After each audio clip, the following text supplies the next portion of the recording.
do something flight, you may have been somewhere before, and an owl fly over you and not even have known it. I'm curious, by the way, have you seen our presentation before? Okay, good. We're going to get to participate again in something we're going to do here. Now, this is one of two hoot owls in eastern North America. The other is a gray horned owl. It's like a giant screech owl. Both hoot, but in different ways. Gray horned owl sounds roughly like this.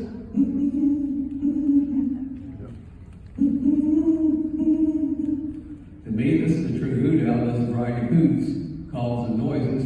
Most common hoot you'll hear from this bird has a pattern that sounds like it's saying, "Who cooks for you? Who cooks for you all?" It goes roughly like this.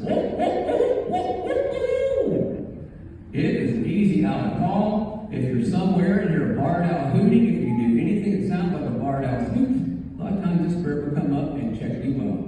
I called a hooting barred owl one time and landed in a tree, started looking at me like, "You're the ugliest owl I've ever seen." Folks, if you don't know how to call a barred owl, maybe some of you do. If not, we're going to learn a new skill. What I'm going to do is do that hoot again, and then when I count to 3, I want you to try your version. We'll see how. Here it is again. Ready? 1, 2, 3.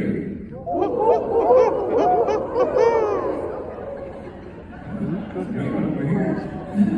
Rest of you, rooster, and baboon.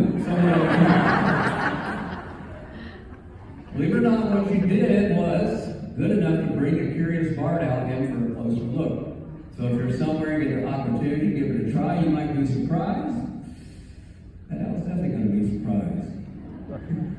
Now,